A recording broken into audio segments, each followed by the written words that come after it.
Dinner was served. Minutes later, both the gnocchi and the guest were gone.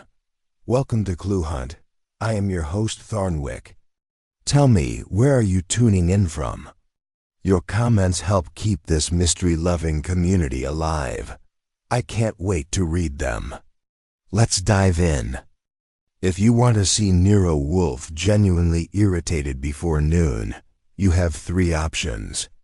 1. Suggest that Fritz should switch to using garlic powder. 2. Tell him orchids are overrated. 3. And this one's a classic interrupt lunch prep. With a client who doesn't have the decency to be in mortal danger, or at least have a checkbook in hand. This one picked the 3rd option. Though to be fair, she didn't know the rules. It was 11:43 on a Thursday, and Fritz was working a gnocchi dough with the devotion of a cathedral mason.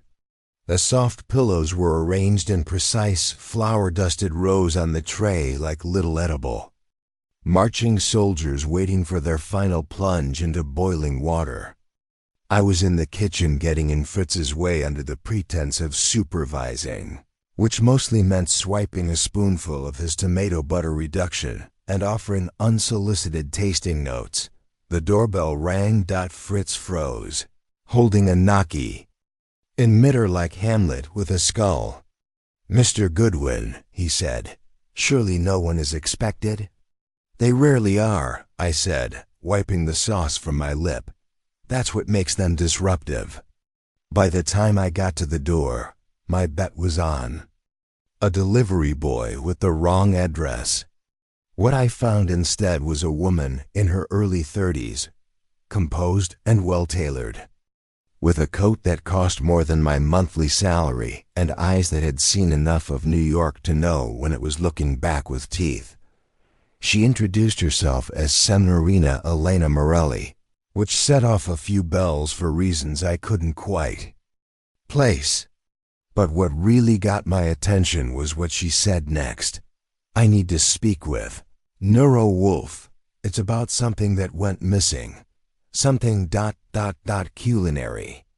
I'm not proud to admit this, but my immediate instinct was to lie and say Mr. Wolfe was vacationing in Patagonia.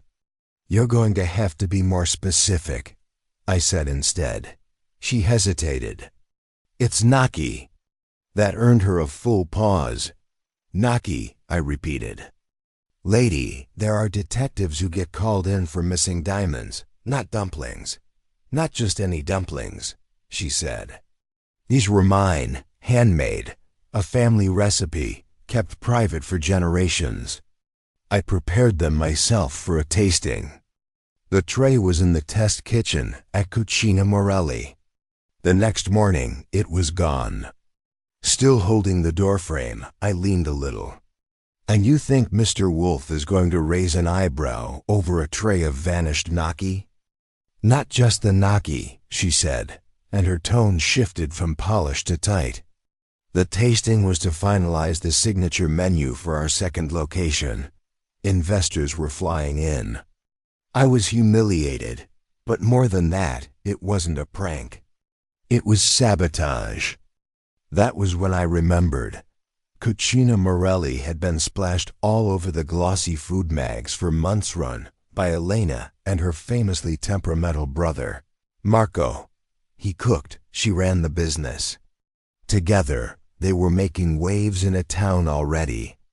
Drowning in pasta, I told her to wait while I checked. Wolfe was in the plant room upstairs, hands deep in orchid loam, and I expected him to grumble me down the stairs. But when I relayed her name and the phrase culinary sabotage, he said 5 words that nearly made me miss a step. "Bring her to the office." Elena sat stiff back in the red chair, eyes on the globe in Wolfe's office like it might start, spinning and point to a country where missing gnocchi mattered more than murder.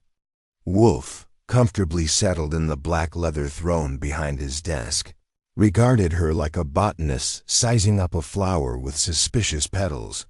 "I understand," he said, "that you are an accomplished entrepreneur in a field obsessed with reinvention and theft. Then you understand my urgency, Wolfe grunted. Urgency is a euphemism for imposition. You've disturbed my home, my lunch, and my cook's equilibrium. I apologize, she said, not sounding remotely sorry. But I think someone is trying to destroy what I've built. I've put everything into Cucina Morelli, Marco and I both, and lately things have unraveled. Recipes tampered with, deliveries diverted, and now this. And the gnocchi? Wolfe asked. A recipe inherited from my grandmother. Semolina, ricotta, lemon zest subtle, perfect. Marco and I disagreed about using it. He said it was too soft for a main. I said it was the soul of our family's cuisine, he relented. And then, the day before the tasting, it vanished. I leaned a hip against the desk. You think your own brother stole your dough? Her mouth twitched. I don't know. That's why I'm here. Wolfe closed his eyes and rubbed a finger along the bridge of his nose. Miss Morelli, if I accept this case, I will not leave this chair. I will not question your staff myself. Mr. Goodwin will conduct all inquiries under my direction, and if I determine your gnocchi has indeed been targeted maliciously, then you'll find who did it. Then I will disarm them, he said simply, with method, not flower. She nodded. That's all I ask, he sighed. Very well. Mr. Goodwin, get the facts. Start with the brother, and find out who had access to that kitchen. So that's how it began. Not with a body, a jewel, or a screen, but with a dumpling. Or rather, the absence of one. And if Wolfe was already leaning into the case before lunch, I knew one thing for sure. This was no ordinary gnocchi. This was going to get messy. By the time we got Miss Morelli out the door, and back to whatever pasta empire politics she had. Left on simmer, Fritz's gnocchi had developed a subtle film of tragic resignation. He didn't say a word when I stepped back into the kitchen. Just looked at me with the sort of mournful disdain usually reserved for someone who'd knocked over a vase containing a rare alpine orchid. I told him. I said that she could have waited until after lunch. He told me gnocchi sabotage constituted an acceptable disruption. Fritz made a noise somewhere between a snort and a sigh. So we are to be detectives of flour now. Technically, I'm the only one who'll be doing any actual detecting. Wolfe sticking to his chair like semolina to a rolling pin. That got me a look that said, don't try your metaphors on me when my dough's been desecrated. I made myself scarce. Upstairs, Wolfe had retired to the plant room, which was his way of saying I had 1 hour to dig without being second-guessed. I sat at my desk with a notepad, went over what we knew, which wasn't much, and dialed the restaurant. Cucina. Morelli's main line answered with a tired-sounding hostess who transferred me to Elena's office. She picked up on the second ring. Her tone had gone from urgent to crisp in record time. You said someone else had access to that kitchen, I said. How many someones? 6, she replied. Not including myself or Marco, our sous. Chef, 2 prep cooks, a pastry consultant, our general manager, and a culinary photographer who was shooting marketing footage that day. You let a photographer into the kitchen during prep? Marco insisted, she said flatly. For authenticity, can you give me names and contact details? She rattled them off efficiently, ending with, Marco will be at the downtown location most of the day. If you want to talk to him, don't wait too long. He's not what you'd call patient. I've got experience with that type. I sighed, scribbling. Thanks. It was barely past 1 when I hit the sidewalk. I had 6 names, a gnocchi ghost to chase, and a hunch that this was less about food and more about family. Call it instinct, or maybe just the fact that sabotage doesn't usually start with dumplings, unless there's a bigger stew bubbling under the lid. Went for Marco first. The downtown Cucina Morelli looked like the kind of place that didn't just sell pasta. It offered it with reverence, soft lighting, and the suggestion that your grandmother's cooking was fine, but this was divinely inspired. I walked through the front, flashed my name at a host who looked like he wasn't used to seeing people without reservations, and was shown to the back. Marco Morelli was shorter than I expected, compact, broad across the shoulders, with salt and pepper, hair tied back in a knot that probably had a name like Culinary Samurai in the magazines. His eyes, when he turned from his clipboard, were sharp and a little red around the edges. Not from crying. More like someone who'd been up all night and didn't trust the day to behave. "You're the detective," he said, without offering a hand. "The one she dragged in." "I'm the legwork," I corrected. "Wolfe's the detective. I do the walking and the charming." "Try charming someone else." "I'm busy." "Sure.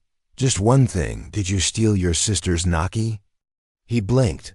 "What? Just warming up." "She said you didn't want her serving it. Then it went missing." His mouth twisted. "It wasn't sabotage. It was stupidity. If you're looking for a saboteur, try the pantry boy who probably mistook it for discard." She said it was labeled. And since when has labeling ever guaranteed anything in a professional kitchen? Things vanish. It happens. Not usually on tasting day. That earned me a silence. Then, Elena's got investors breathing down her neck. She needs everything to be perfect. I get that. But if she's turning this into a criminal investigation because of one tray of dough, she's losing perspective. Maybe, or maybe she thinks someone's out to tank the launch. And you've had other problems lately, haven't you? Every restaurant does, he snapped. Late deliveries, missing stock, welcome to the job. Doesn't mean there's a conspiracy. Doesn't mean there isn't, I said. Where were you the night before the tasting? Home, on a Zoom call with a supplier in Milan. Alone? He looked annoyed enough to throw a truffle shaver at me. Yes, Elena knew about it. I was finalizing our balsamic sauce. I made a note of it, not because I believed him, but because liars tend to repeat their lies the same way. He turned back to his clipboard, signaling the conversation was over. I didn't argue. Next up was the sous chef, a wiry man named Theo. Arnett with tattoos peeking out from his collar and a nervous tick in his left eye. I caught him on his break behind the restaurant, leaning against a crate and smoking like it was medicinal. I didn't touch the gnocchi, he said, as soon as I introduced myself. Swear on my knives. Relax, I'm just asking. Did you see it that night? He nodded. It was on the second rack. Elena put it there herself, said it was the real deal, her grandmother's. And the next morning? Gone. Any theory? Honestly? Could have been Marco. He hated that recipe. Said it was too soft, wouldn't hold up on the plate. Did you see him that night? Theo hesitated. He left early. Said he had calls. But he came back late after everyone else was gone. Now that was interesting. You're sure? Saw him through the back window when I was locking up. Figured he'd forgotten something. That gave me a reason to circle back to Wolfe, which was good, because my feet were starting to lodge a formal protest.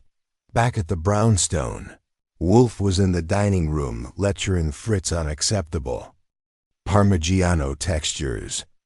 I gave the report while we ate. He preferred to digest facts with food, and he listened with his usual half-lidded expression that meant his mind was chewing through something else entirely. When I got to Theo's account of Marco returning to the kitchen late, Wolfe's eyes opened a little. Interesting, he murmured. Not definitive, but suggestive. He lied about being home all night. Lied or omitted. There's a difference. To a man like Marco Morelli, yes, one implies guilt, the other, vanity. He waved a hand. Continue. The pastry consultant next, and the photographer. I suspect we are dealing with performance. Meaning? An act, Wolfe said, folding his napkin. Someone is staging this disruption not for damage, but for effect. And what's the effect supposed to be? That, Wolfe said, is what I intend to discover. The pastry consultant went by the name Claudine Bellamy, which already told me more than I needed to know. People named Claudine Bellamy don't work in silence and shadows. They glide, announce, opine, and occasionally accuse. She met me at a boutique patisserie in Soho, where she had apparently decided she could be both customer and inspiration. She was seated at a sidewalk table wearing a scarf that had no business being worn in May, and holding a tiny spoon over a demitasse of espresso like it was a delicate weapon. You're late, she said, without checking her watch. I wasn't. I'm Goodwin, I replied. I'm looking into the Gnocchi situation. Ah. She sipped, made a face at the bitterness. Sabotage, drama. I suppose next we'll find a raviolo at the bottom of the Hudson. I took the chair opposite her and pulled out my notebook. You were consulting on desserts for the new Cucina Morelli launch?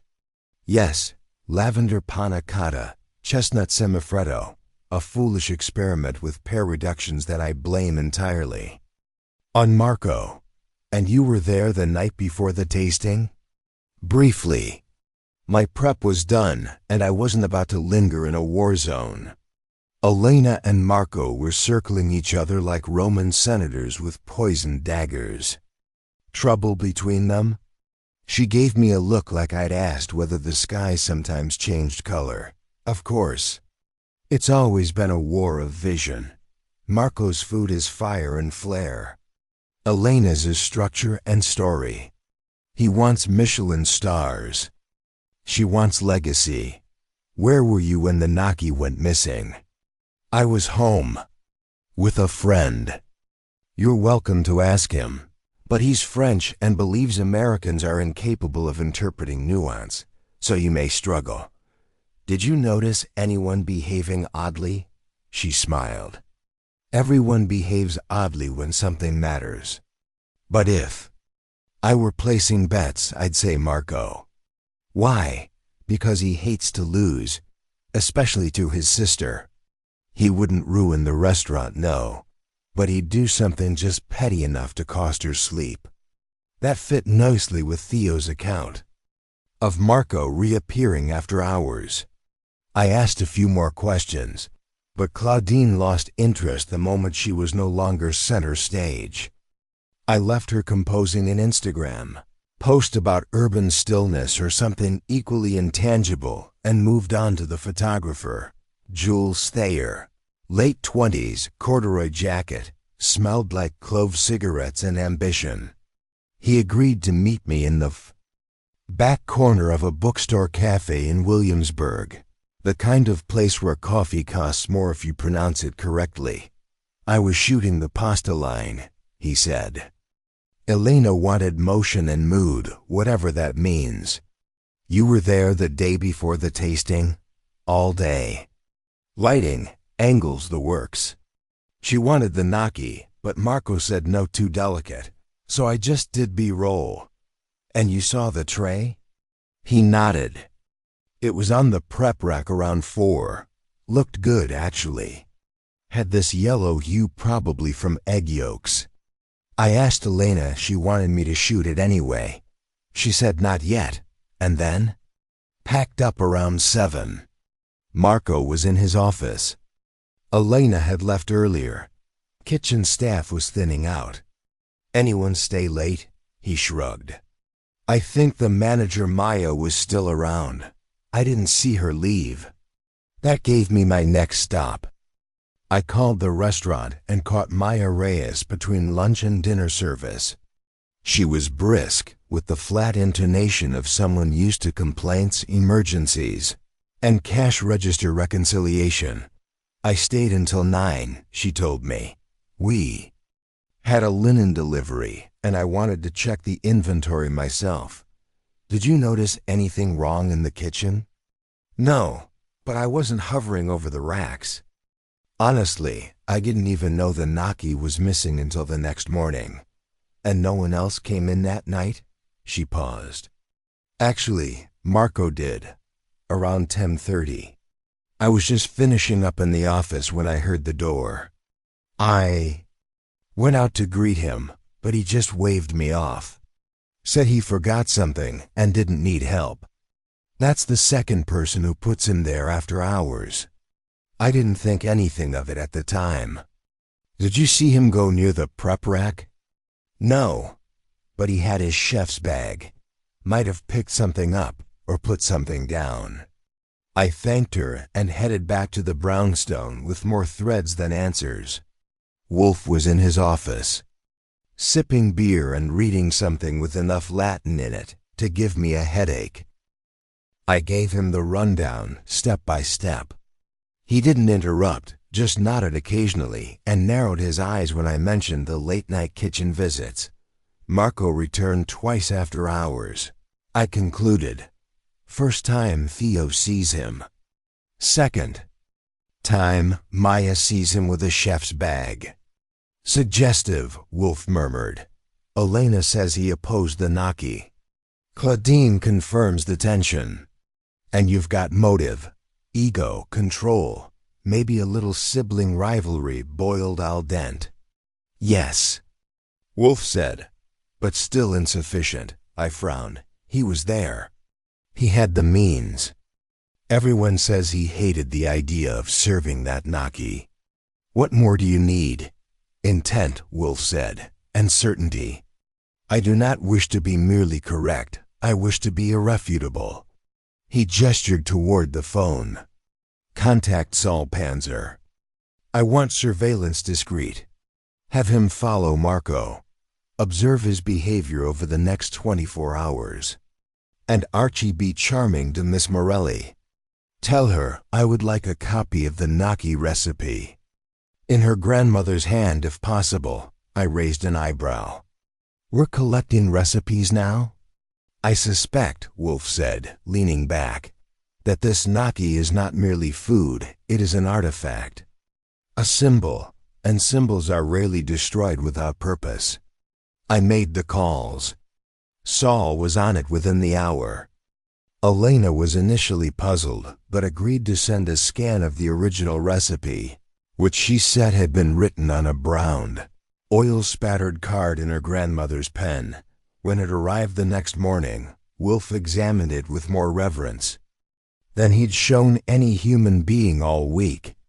He even brought it into the kitchen and handed it to Fritz, who studied it like a monk deciphering sacred text. Note, Wolfe said, the proportions of semolina to ricotta, the inclusion of lemon zest, the omission of flour. Fritz whistled. This is rare, fragile. Exactly, Wolfe said. Delicate.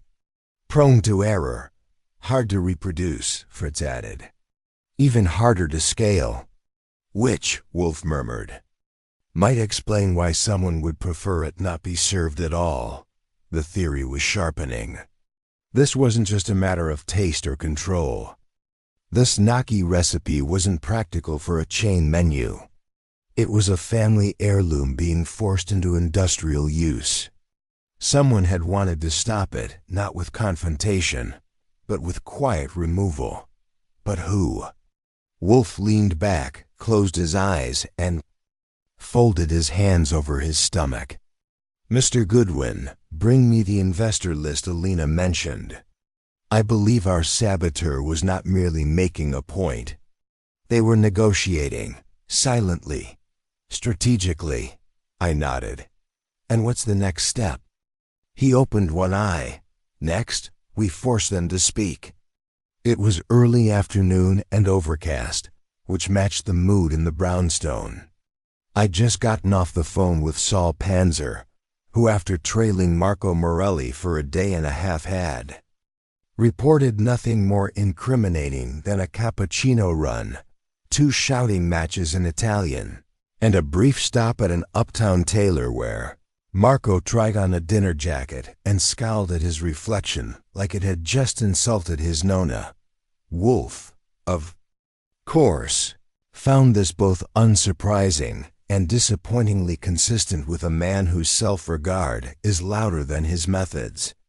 That was Wolfe speak, for he's too vain to do his own dirty work. Meanwhile, the investor list had arrived by courier from Elena, bound in a crisp folder with tabs and printed bios that looked like they'd been assembled by a nervous MBA intern with access to a laser printer. There were 7 names, all of them affluent, alphabetized, and carrying the faint scent of expensive taste and passive aggression. I read them aloud while Wolfe leaned back and listened with half-lidded eyes, as if I were reciting a weather report.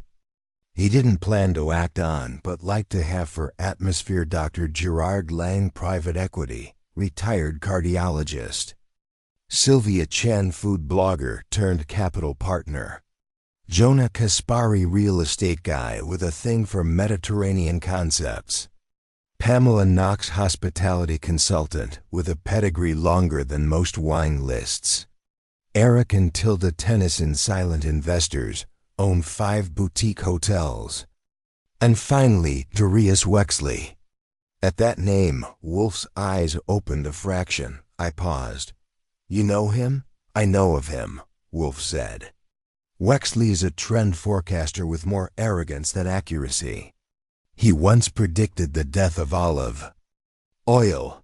Well, I said, flipping the folder shut. According to Elena's notes, he's the one who's been pushing for franchising.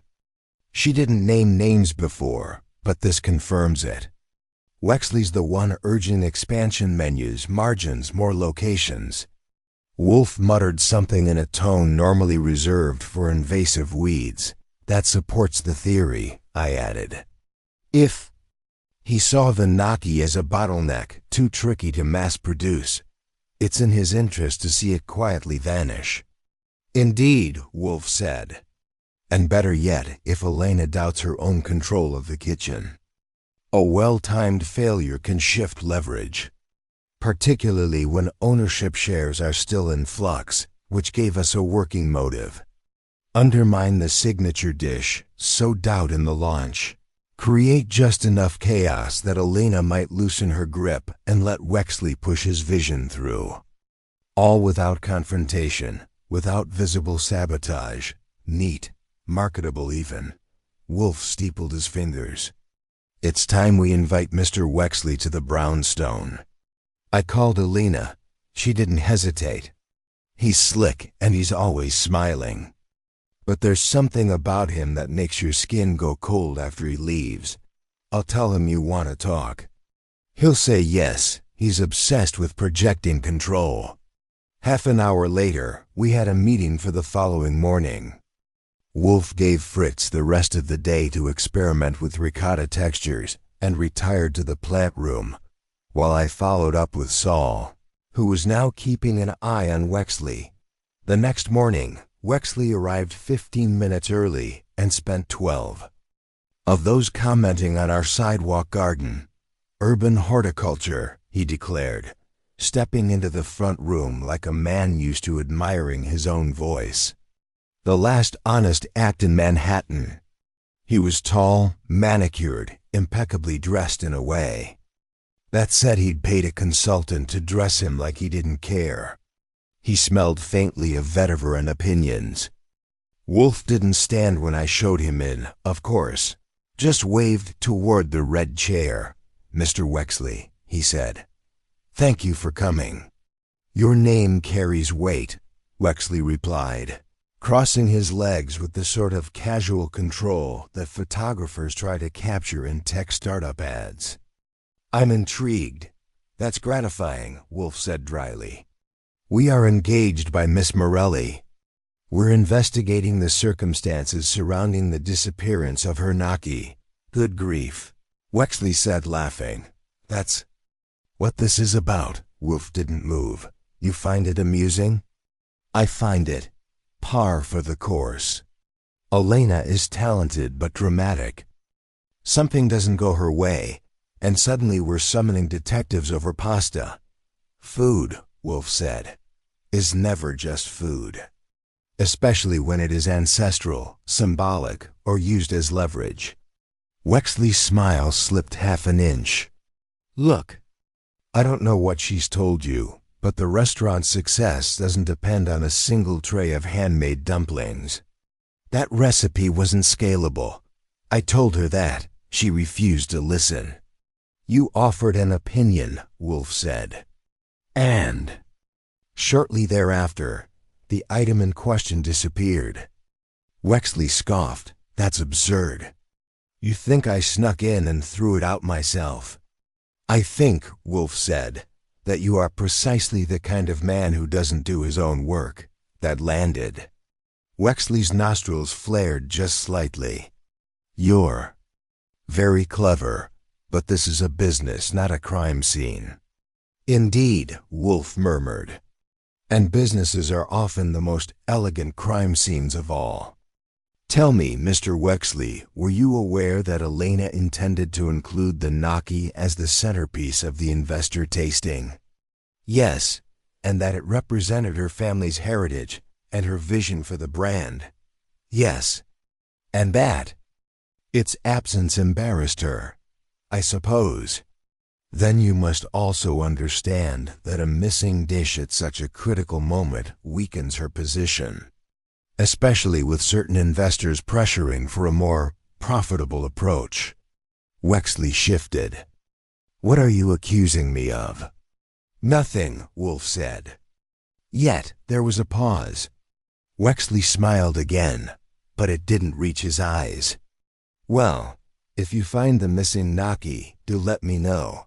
I'll add it to my next trend report." He stood and turned to me. "Nice office, bit warm." "It's the air of intellectual rigor," I said, opening the door. "Some people find it stifling."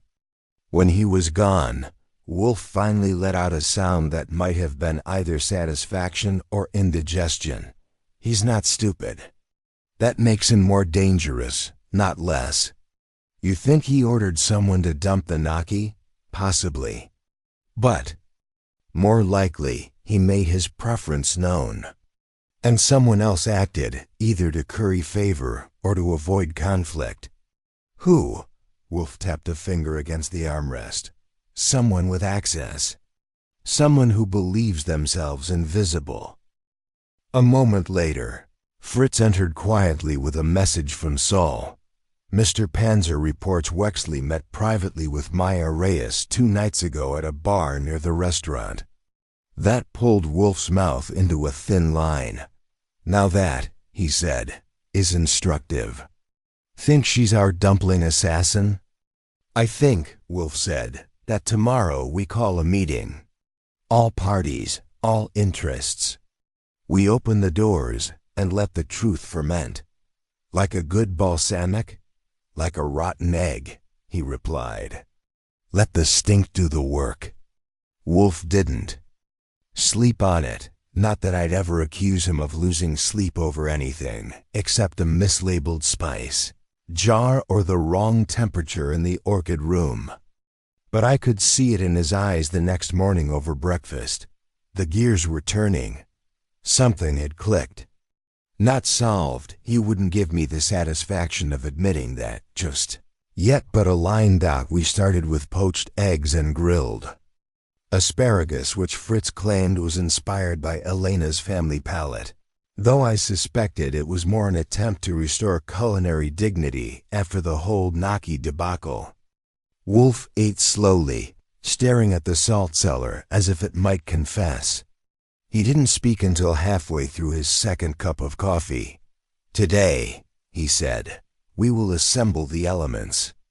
I chewed a piece of toast. Elements meaning people. Or lies, yes. That was as clear as I was going to get. He dictated the guest list with the precision of a symphonic conductor. Marco and Elena Morelli, Claudine Bellamy, Theo Arnett, Maya Reyes, Jules Thayer, and of course, Darius Wexley. Wolfe instructed me to call each one personally and inform them that their attendance was required at the brownstone at 3 o'clock sharp. "Do not use the word interrogation," he added. "Say clarification or coalescence. It sounds less punitive." "They'll come," I said. "You say coalescence. They'll think they're about to watch a TED Talk." I made the calls. Most agreed without pushback, some with suspicion, some with faux curiosity. Marco grunted something in Italian. Claudine asked if she should bring a statement piece. Wexley, of course, asked if he could take notes for a blog post. At 2:50 p.m. The chairs were arranged, the office was spotless, and Fritz had preemptively removed all breakable glass objects, just in case someone's ego took a tumble. Wolfe remained in his chair, mountainous and motionless, sipping beer from a glass that had been chilled precisely 10 minutes prior. I took my place to his right, notepad ready, pen loaded. At 3:02, the last of them arrived. The room filled fast. Marco stood with arms crossed, radiating contempt like it was a natural heat source. Elena perched on the edge of the red settee, spine straight, hands tightly laced. Claudine lounged. Theo picked at the hem of his sleeve. Jules fiddled with his phone until I gave him a look. Maya sat silent and still, eyes flicking from person to person. Wexley was the only one who smiled. Wolfe waited. Let the room marinate. Only when the silence had stretched thin enough to vibrate did he speak. "You are all here," he said, "because a single dish vanished. That is, on the surface, a culinary inconvenience. But beneath the surface where I resided was a strategy, a precise incision meant not to destroy, but to weaken, undermine, dismantle." No one interrupted. Wolfe had that effect, he continued. The gnocchi was not just food. It was legacy. Elena Morelli intended to place it at the center of her next venture, her family's history, in flour and egg and form. Its removal humiliated her. That humiliation was not accidental. Claudine crossed her legs. "You're saying it was deliberate." "I am saying it was instrumental," Wolfe said. "Someone removed it to shift the balance of power in an enterprise that is, by its nature, delicate." He turned slightly toward Marco. "You disliked the dish. You said so often." Marco shrugged. "I also dislike turnips. Doesn't mean I destroy them. You were seen entering the kitchen twice after hours, to retrieve tools." "To remove evidence," Wolfe corrected. "Possibly, but not likely. You are too theatrical." This required discretion. He turned his gaze toward Claudine. "You observed the tension, but you had no stake in it." "I barely had a stake in the dessert menu," she replied. Wolfe nodded. "Theo, you saw Marco return. You assumed it was harmless." Theo looked uncomfortable. "It seemed normal at the time." "Which brings us," Wolfe said, "to Miss Reyes." Maya blinked, her hands in her lap. "You were the only person in the building after the others left. You stayed for inventory. You had access to every station. You saw the gnocchi tray. You had the opportunity." "I didn't." He raised a finger. "More importantly, you were the only one without a culinary reputation to protect."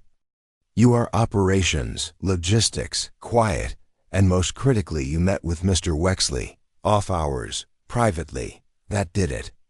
The room shifted. Elena sat forward. Marco growled something low. Maya's jaw tightened. It wasn't, she started. Not romantic, Wolfe interrupted. Of course not. Strategic. He needed someone inside who could alter the trajectory without raising suspicion. And you, Miss Reyes, were in the perfect position. Quiet, trusted, and tired of being overlooked. Maya stood. He didn't ask me to sabotage anything. He just said the dish wasn't viable, that Elena was making a mistake, that if she fumbled the launch, the investors would step in. Restructure. Wolfe inclined his head. So you helped fate along. I didn't destroy anything. I just moved it. To where? She hesitated. I took it home. Froze it. I thought maybe I'd return it after the tasting. Say it was a mix-up. You underestimated the fallout, Wolfe said. The shame. The damage. She sat back down. The silence that followed was thick. Then Wolfe turned his attention to Wexley. You didn't order it, but you nudged it. You told her what would happen, then let it happen. Wexley didn't deny it. He straightened his cuffs. I made an observation. She acted. Wolfe's tone was quiet but sharp. You orchestrated uncertainty. You created pressure. You didn't need to remove the gnocchi. You just needed it gone. Wexley smirked. That's capitalism. That, Wolfe replied, is cowardice disguised as strategy. No one moved. Finally, Elena stood. I want the recipe back. She said to Maya, the tray, everything. Maya nodded, eyes on the floor. And Wexley? Elena asked Wolfe. That, he said, is up to you. But now at least you know what you're dealing with. The gathering dispersed in silence. Claudine left without a word. Jules had nothing to say. Marco muttered that he'd see Elena at the next staff meeting. Theo gave me a helpless shrug. Wexley was last, his smile finally gone. When the door closed behind them, Wolfe exhaled deeply. It is a relief, he said, to resolve sabotage without a corpse. I went to the kitchen. Fritz was plating a fresh test batch of gnocchi using Elena's recipe. He offered me one, hot from the pan. It was perfect.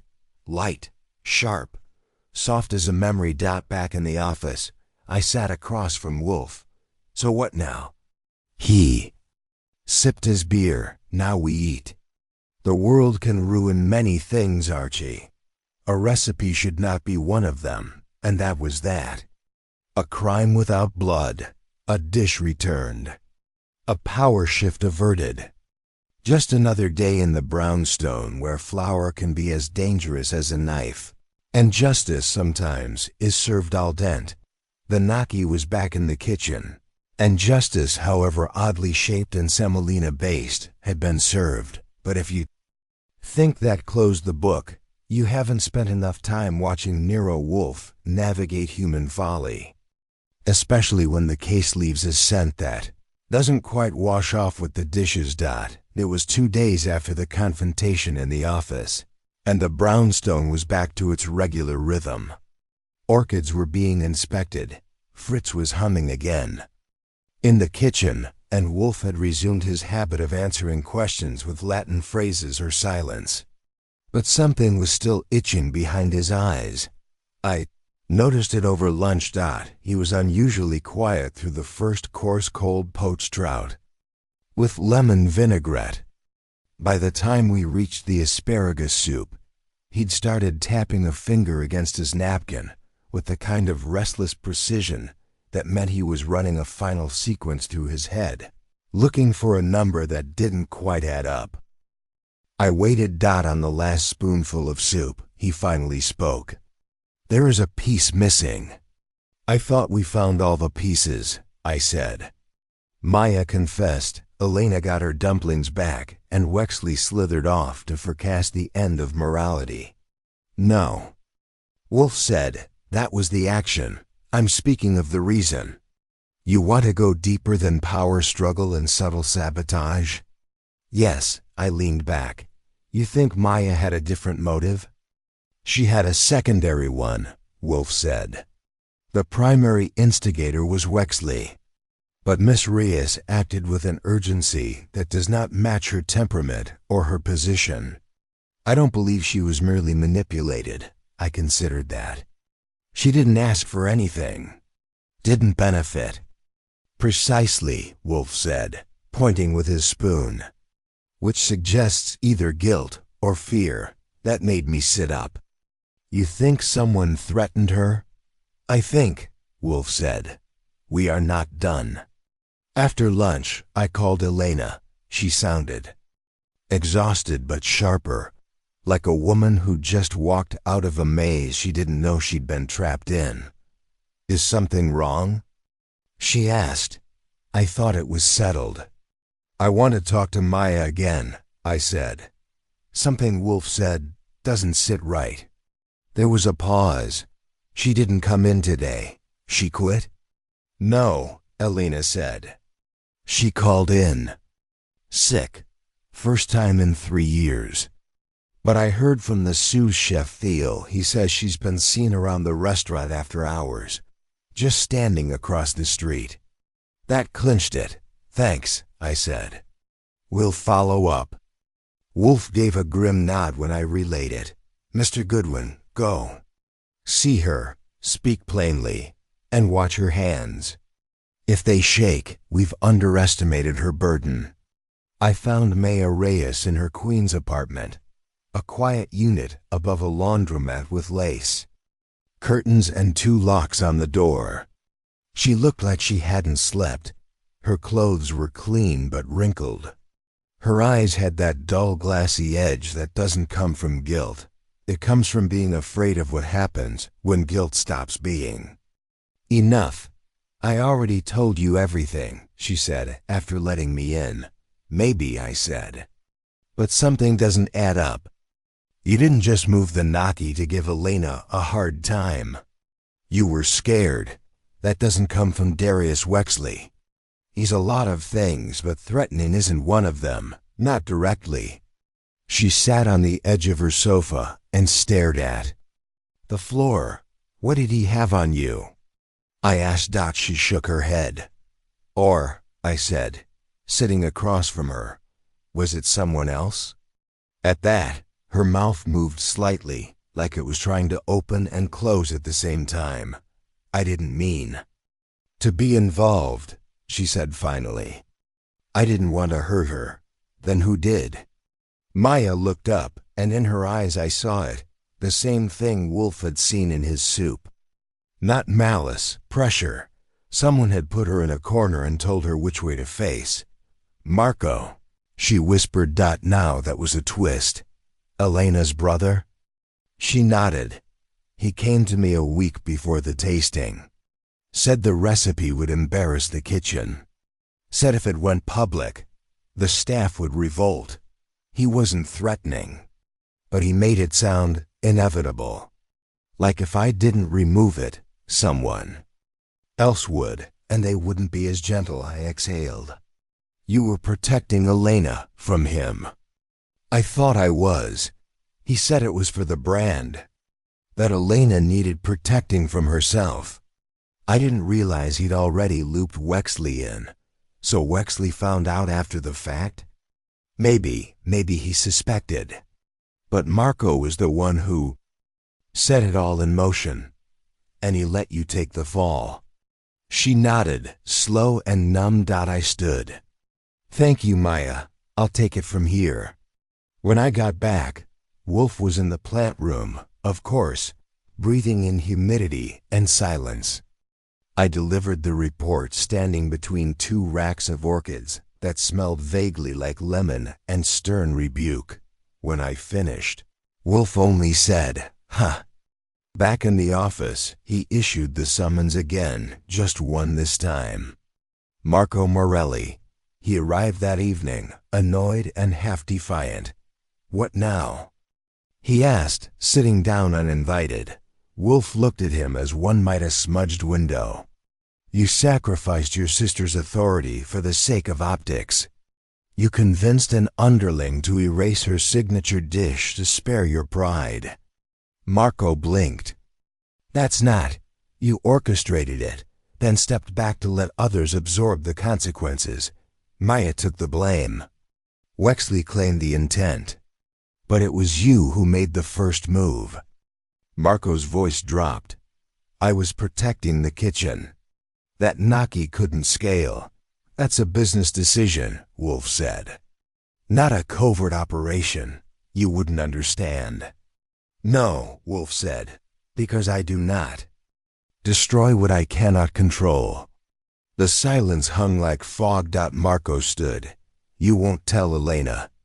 "She already knows," Wolfe said. "She's known since the moment Maya disappeared. She's merely waiting to see whether you'll confess or vanish." Marco didn't reply, just left. The next morning, Elena called. Marco had stepped down from his role, citing creative distance. Maya had returned to work. Wexley, as predicted, had offered to smooth the investor conversation. She declined. Wolfe listened to all this with his usual calm, and when she hung up, he turned to me. "Archie, never trust a man who insists a dish is too soft to serve. He rarely means the food. And never trust a brother with marketing instincts," I added. He nodded. "Or an investor who wants applause more than balance."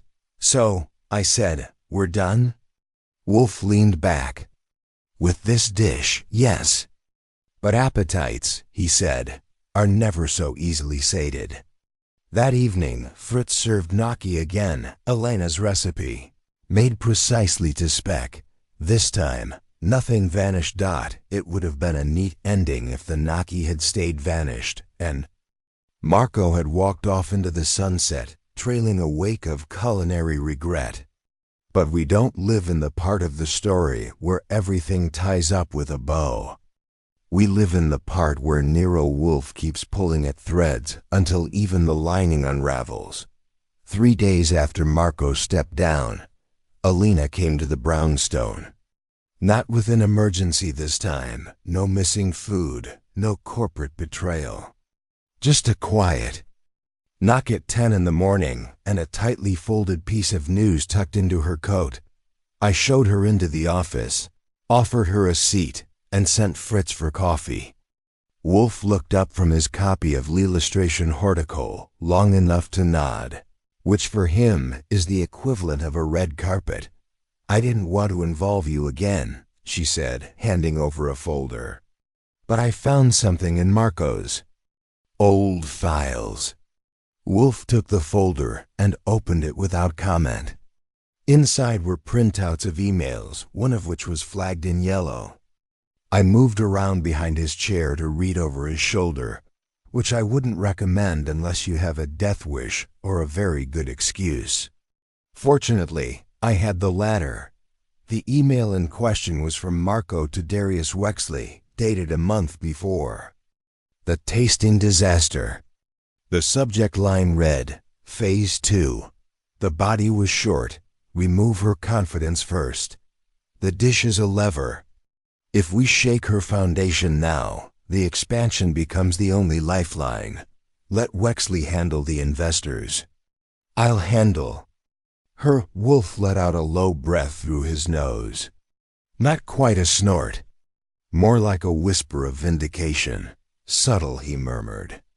But damning. Elena sat perfectly still.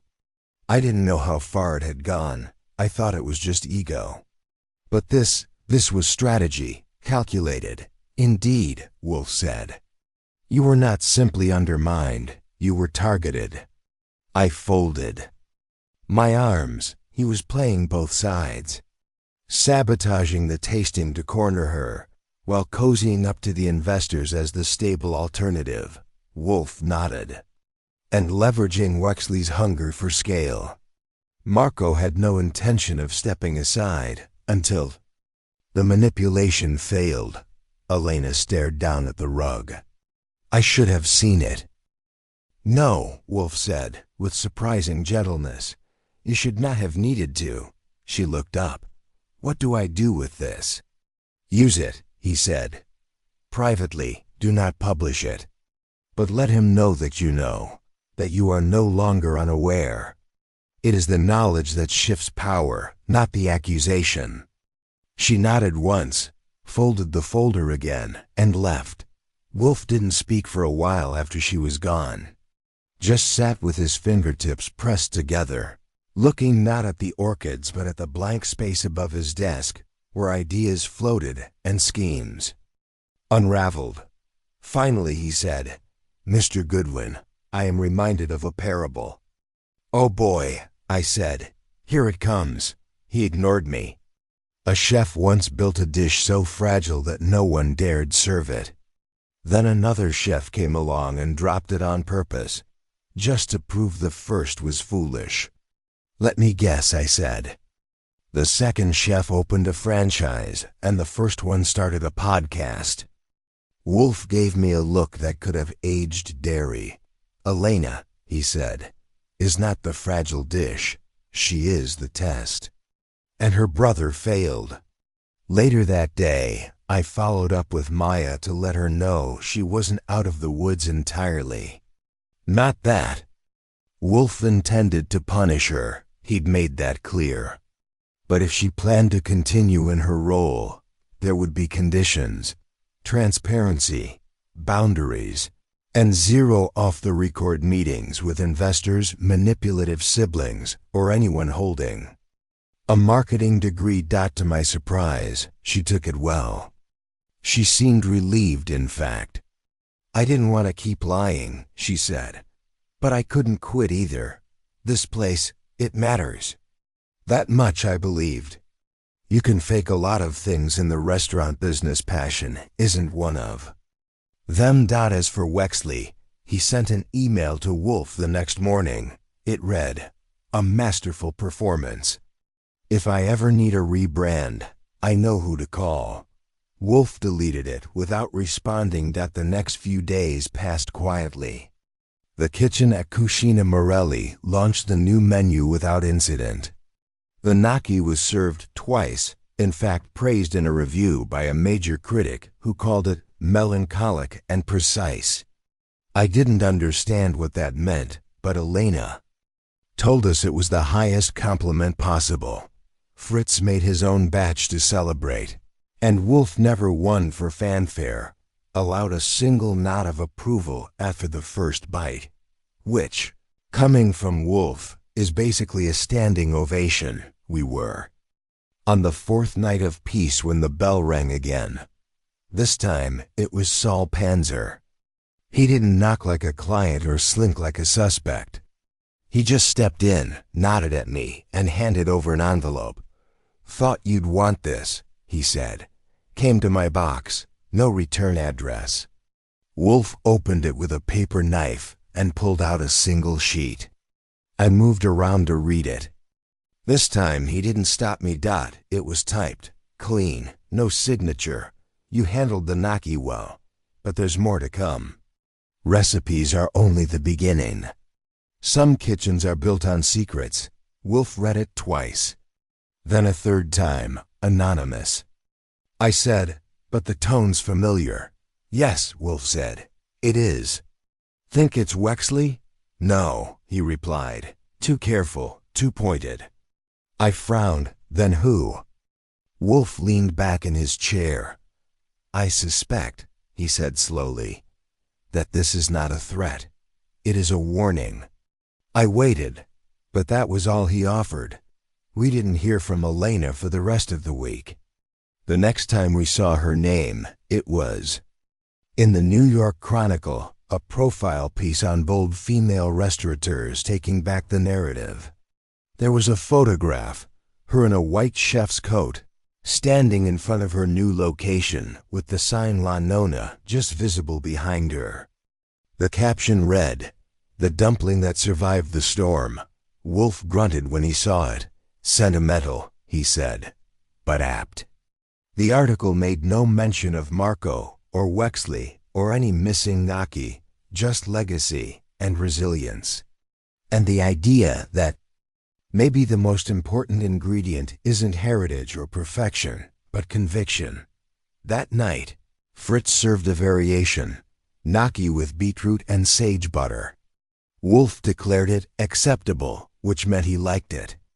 I poured us each a glass of wine, sat down across from him, and said, "Think we're done with the Morellas?" "No," Wolfe said, without blinking, "but for now we digest." And so we did. By the time the first snowfall settled soft and soundless on the stoop of the brownstone, the gnocchi affair had been buried in the memory bin, along with a dozen other culinary curiosities and near misses. Wolfe hadn't mentioned the Morellas in 2 weeks, which meant either he considered the matter concluded or he was chewing on something slow and complicated, like a philosopher considering a bitter olive pit.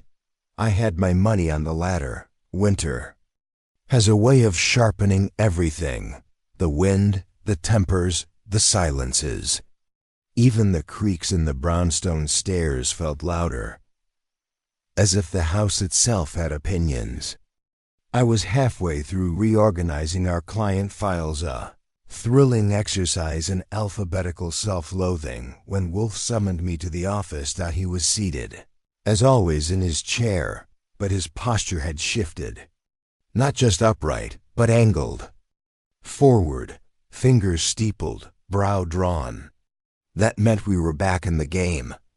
"I have been considering," he said without preamble. "The letter, it took me a second." "The anonymous one?" "Yes." He tapped the desk once. "The timing, the phrasing. It was not an afterthought. It was part of a progression." I sat. "You think it was the start of something?" "No, I think it was the second move." That gave me pause. "You're saying this wasn't an isolated warning?" Wolfe nodded slowly. "Correct. A narrative is unfolding, Archie, and the gnocchi was simply the first page. Someone is shaping perception, carefully, deliberately. They want attention, but not recognition. They want chaos, but with plausible motives." He turned to face me. "We've seen this before. Not sabotage, not revenge, curation."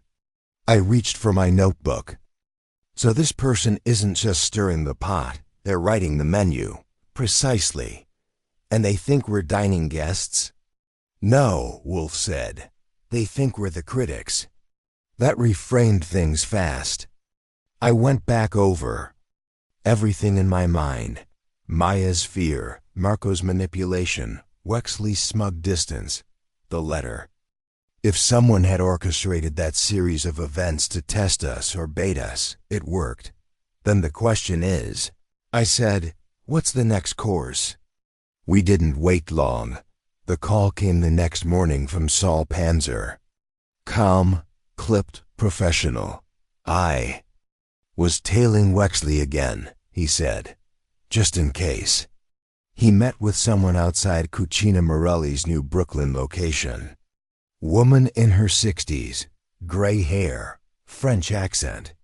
She handed him a folder, thick, confidential vibes. "What kind of vibes?" "Investor documents, branding concepts. Something serious." I repeated all of it to Wolfe, who was still at the breakfast table, mid-forkful of scrambled eggs. "Identify her," he said to Saul, not missing a bite. 3 hours later, we had a name: Sylvette Arnaud, former executive consultant to one of Paris's most secretive culinary foundations. Known in the industry for a brief but potent stint advising global food conglomerates. Recently retired. No formal ties to Cucina Morelli, which meant she was either very powerful, very discreet, or both. And when very powerful people pass anonymous letters to your suspects, Wolfe gets very interested. We invited Wexley back. This time he declined. That was enough for Wolfe. We make a move, he said. What kind?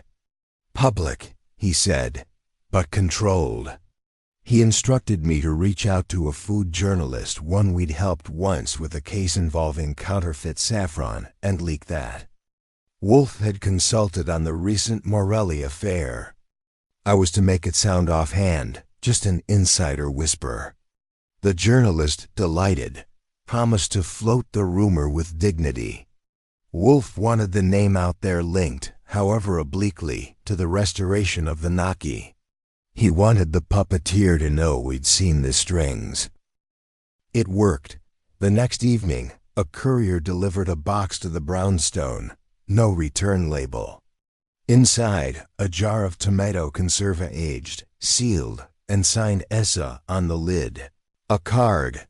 Flavor is not the only thing that improves with time. Stay sharp. Menu is far from complete. I turned the card over twice. She's taunting us. No, Wolfe said, smelling the jar. She's inviting us.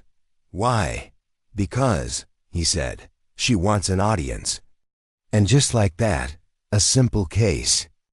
A vanished Gnocchi had become a breadcrumb trail. Not of crimes, of narrative, of influence. Do you think she orchestrated Marco's downfall? Indirectly, perhaps. I believe she knew of his intentions, perhaps even guided them.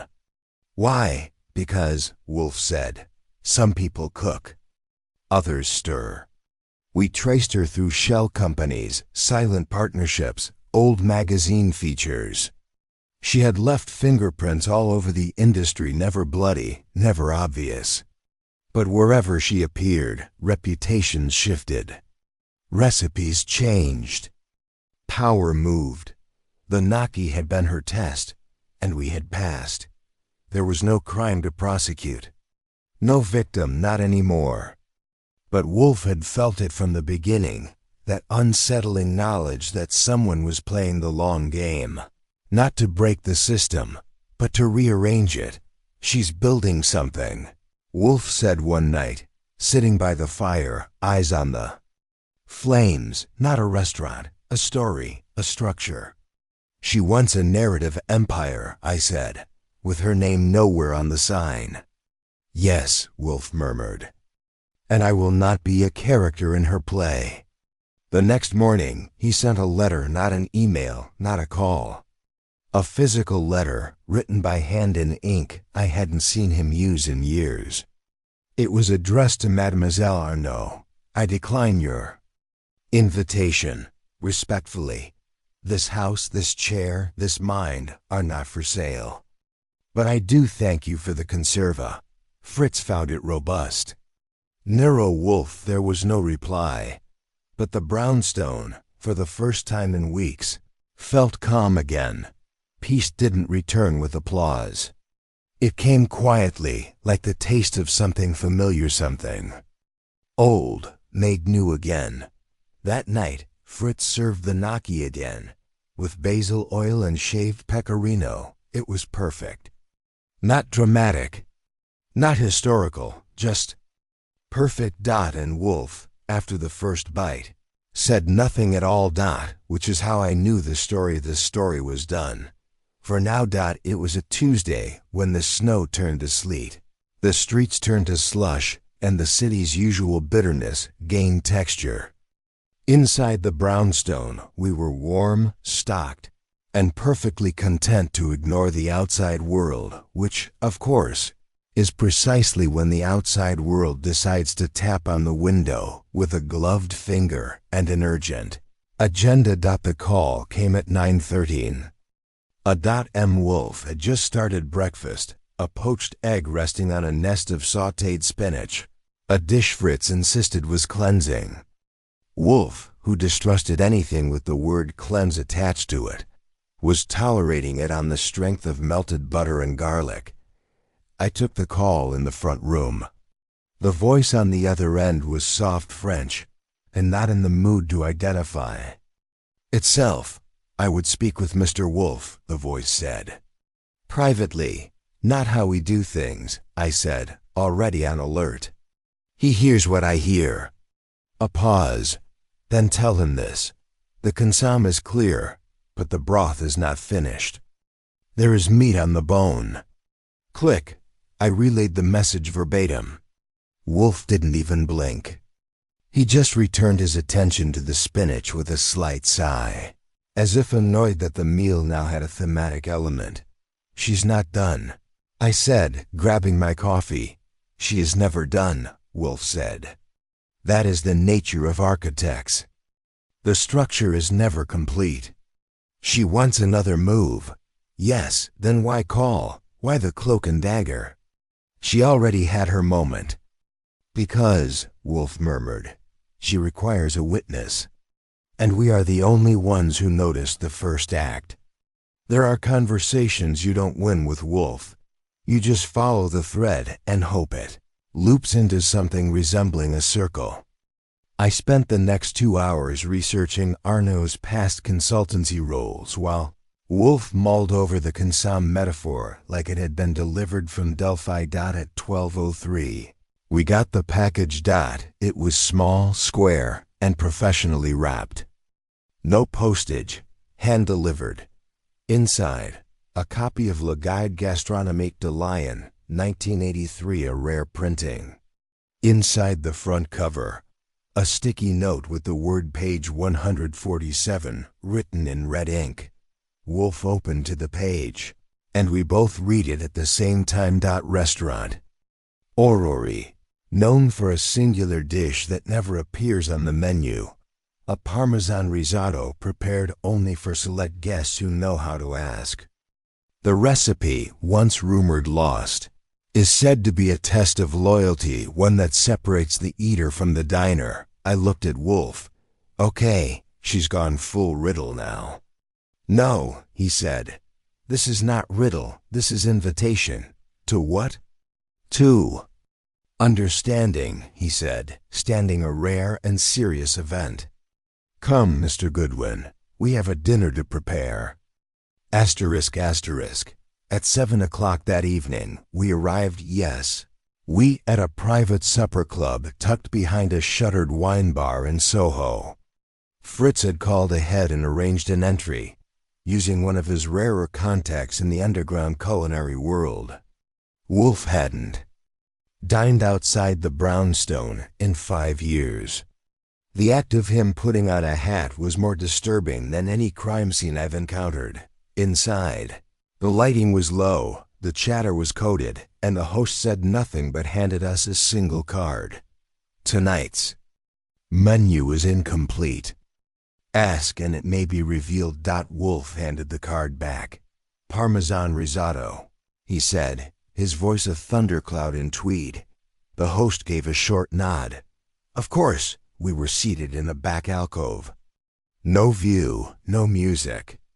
Just the sound of forks and the sharp, high hiss of simmering something behind a curtained door. Wolfe sat motionless, a monument of intellect and mild contempt, eyes scanning every movement in the room like a field general watching enemy troop placement. The dish arrived precisely at 8:04 p.m. It was pale, subtle, steaming. Parmesan risotto. Perfectly plated, garnished only with a single curl of lemon zest and a sprig of thyme. No fanfare, no flourish. Wolfe inhaled. Then he tasted. It was, I'll admit, sublime. Subtle layers of broth, depth beneath cream, and a finish so clean it practically asked you to confess your sins. After a few bites, Wolfe set his fork down. This, he said, is the recipe Elena refused to sell. I blinked. What? She once told me her grandmother had 2 sacred dishes. One was the gnocchi, the other was lost. This is not lost. This is preserved by someone else. The realization landed like a cleaver. Marco, I said. He sold it. No, he traded it. To Arnaud, in exchange for influence, for investment, for insurance. Before or after the Gnocchi vanished? Before, Wolfe said. The Gnocchi was a distraction. The risotto was the real transaction. I sat back. And now she's showing it to us. To prove, Wolfe said, that she owns the story, and that the story is still being written. We didn't finish the meal. Wolfe left the rest untouched, which is his way of sending a very specific message. I see what you did. I do not approve. Back in the brownstone, he shed his coat like a knight dropping his armor. She wants to control not just the dishes, he said, but the memory of them. She's crafting a mythology. A narrative empire, as you once said. And now she has both Morelli dishes, one by accident, the other by acquisition. Why let us see it? Because we're the only ones she believes will understand, I frowned. So what do we do? Expose her? No, Wolfe said. That would validate her. She wins when she is seen. We deny her the climax. He poured a glass of beer and sat. Let her serve her risotto to ghosts, he said. I will not applaud.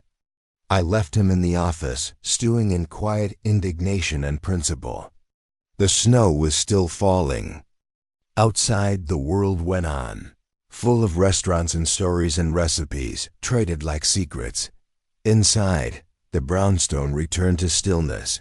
No guests, no riddles. Just Wolfe, a beer, and the knowledge that sometimes the greatest resistance isn't confrontation, it's refusal. As for me, I made a note in the file. 3 mornings later, just as the latest snowfall turned to ice, and Manhattan began pretending it was business as usual, under a crust of gray, Nero Wolfe ended the case in the most Wolfen manner imaginable, by doing nothing. No statement, no letter, no press release, scandal, phone call, visit, retaliation, or revelation. He simply closed the file on the case of the vanishing Gnocchi, placed it in the bottom drawer of the cabinet to the left of his desk, and returned his attention to orchids and breakfast, like the world had not just attempted to recruit him into its narrative theater. But make no mistake, he was still watching. I will not give her a headline, he said to me that morning over soft-boiled eggs and buttered rye toast. I will not become a parable. Too late, I said. You're a myth. There's probably already a graphic novel. He glared at me over the rim of his coffee cup. We'd both agreed the moment at the supper club, Arno's private theater of Parmesan, and provocation had been her final pitch. The letter, the anonymous message, the taste of the risotto Elena's grandmother had supposedly taken to her grave. Those were her way of saying, you see what I've built. Now choose a side, and Wolfe had. He'd chosen silence. Let her empire expand without me, he said. There are enough acolytes who crave influence. I crave peace. Peace, as it turned out, arrived in the form of an unexpected invitation from Alada. No letterhead, no publicist. Just a note in her clean, precise handwriting, hand-delivered in a white envelope with no return address. Dinner, 1 table, 1 dish. Just us. If you're curious, I showed it to Wolfe. He read it twice and folded it carefully. You're going. I said, I am not, he replied. Fritz would go. Fritz would also confit a duck without removing the wishbone. He is not a moral compass. Then send me. He considered that, then gave a reluctant nod. But you will take notes, on paper or in my soul. Don't be an ass, Archie. Asterisk. The restaurant was closed to the public that evening. I arrived early and knocked once on the side door. Elena herself opened it. No apron, no kitchen. Staff. Just a quiet, candlelit dining room with 1 table, 2 chairs. and a single copper pot steaming gently on a portable flame in the center of the room. No servers. No audience. You came alone, she said as she led me in. You expected Wolfe. I hoped, she said. But I knew better. We sat. She ladled the dish into shallow bowls pasta, hand-rolled, in a golden broth that smelled like fennel and aged parmesan. It was not the gnocchi. It was something simpler, older, pasta and brodo, she said. My grandmother made it when someone was sick. I figured it suited the occasion. Who's sick? I asked. She smiled faintly. Maybe the industry. Maybe the idea that food can survive the people who made it. We ate in silence for a while. It was excellent. Of course it was. The broth was light but layered, the pasta delicate. It said everything her press interviews didn't, I remember. I protect, I endure. He doesn't want your legacy, I said finally. He doesn't want to be part of it. I know, she said. That's why I made dinner. Not for him. For you, because you saw it too, the shape of it. I finished my bowl. The story? She nodded. And the cost? I leaned back. So what happens next? You build your restaurants. Arnaud builds her empire. Marco disappears into marketing. And we stay in the brownstone making sharp observations and refusing your wine. That's one ending, she said. But maybe. The better one is this. We all remember where the recipe came from, and we make sure no one pretends they invented it. That hit harder than I expected. I stood, put on my coat. She walked me to the door. Tell Wolfe, she said, that he was right not to say anything. I'll tell him, I said. But he'll pretend he already knew, she smiled. Of course he will. Asterisk, asterisk, back at the brownstone, I gave Wolfe the full report. He listened in silence, then asked, was it good? The best. He nodded once, then let it be. That night, he took the file from the drawer, again, just for a moment, and added a single line to the final page. Legacy survives, not by force. By flavor. Then, he put it away for good. We never heard from Arnaud again, not directly.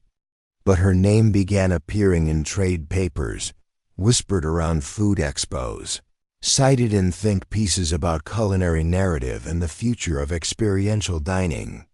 She was becoming the architect she always wanted to be. Wolfe never responded, never challenged, never engaged because he didn't have to. He had already won, in the one way that mattered. By not participating. In the world of narrative control, refusal is a form of authorship.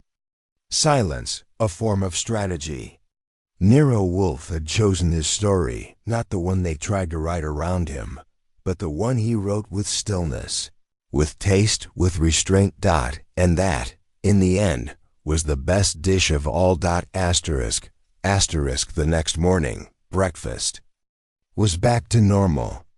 Poached eggs, toast, no letters. Fritz asked if there would be guests.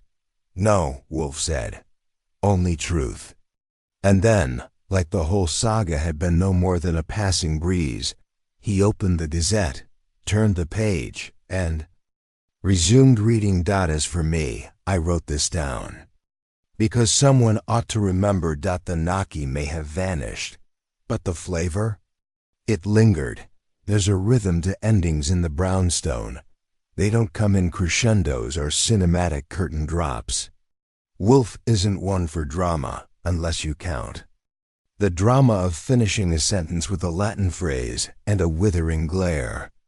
No, when Wolfe ends a case, it's like closing a heavy book, quiet, final, and unmistakable. It was the fourth morning after my dinner with Elena that Wolfe decided to speak. He waited until breakfast was finished, egg coddled, toast buttered, coffee drained. Then he folded his napkin with that absurd ceremonial gravity and leaned back in his chair. "You are keeping notes," he said. "I always do," I replied. "Then take this down." I pulled out the notepad I keep for Wolfe's declarations. Not because I can't remember them, but because he insists history needs ink. The case of the Gnocchi, he said, was never about food. "Not truly. Of course not," I said. "It was about sabotage, pride, legacy." "No," he raised a finger. "It was about authorship." I paused. "You mean ownership?" "No, Mr. Goodwin. I mean authorship. The distinction matters. Ownership is legal. Authorship is narrative. Whoever controls the story controls the meaning." Alina believed she was defending a recipe. In truth, she was defending the right to define what that recipe meant. I put the pen down. "You think Arnaud saw the same thing?" "She did," Wolfe said, "and so did Wexley. So did Marco. All of them vying to shape the outcome, not with violence, not with force, but with story, with context." He stood. Then walked to the globe, spun it slowly, a ritual gesture. "I waited. They failed," he said, "because they underestimated one principle, which is that the truth, once tasted, cannot be untasted." That landed hard. He turned, arms behind his back. Alina's Gnocchi wasn't perfect. It wasn't scalable. It was fragile. But it was honest. A dish shaped by hands and memory and grief. No consultant, no investor, no anonymous architect of culinary empires could erase that. They could distract, diminish, delay, but they could not replace it. "And you saw that from the start." "Of course," Wolfe said. "But I required the game to reveal itself. Now it has." "And Arnaud?" She revealed her hand too early. The risotto was a final offer, a statement, but it came wrapped in someone else's voice. That's where she failed. No matter how perfect her version of the past, it was still an imitation. She made the mistake all brilliant manipulators make. She believed that execution is the same. As origin, I let out a low whistle. "You really think she's done?" Wolfe smiled faintly. "Oh no," she will continue. "But not here, not with us. The brownstone is not a stage." And that was that. No charges, no headlines. Just an understanding, a quiet one between people who had played a very long game. Wolfe had declined her invitation, but he hadn't ignored it. He had met it head on, understood it, and refused to become part of it. And in that refusal, he had won. Later that week, a small package arrived. No card, no name. Inside, a silver tasting spoon. Engraved on the handle, a single word, integrity. I handed it to Wolfe. He looked at it once, then placed it in a drawer beside the sealed jar of conserva she'd sent weeks before. "Fritz will not use it," he said. I didn't think he would. He closed the drawer slowly. "In this house," Wolfe said, "we taste for truth, not praise." That night, dinner was simple. Ricotta Gnocchi, Elena's original recipe. Soft, lemon-zested, delicate as breath, Wolfe ate in silence. Then, halfway through the plate, he spoke. "There's a reason," he said, "that certain dishes survive even when empires fall." "What's that?" He looked up, eyes dark and steady. "Because they remind us of what power cannot fabricate." And that, as far as Wolfe is concerned, was the end of it. But me? I'll remember that case. Not for the intrigue. Not for the politics. Not even for the taste of that risotto. I'll remember it because, for once, the quietest move won. because Wolfe beat the story by refusing to let it write him. And because somewhere in a tiny kitchen in Brooklyn, a woman boiled water, dropped in a few delicate dumplings, and remembered her grandmother. Not to market the past, just to keep it alive.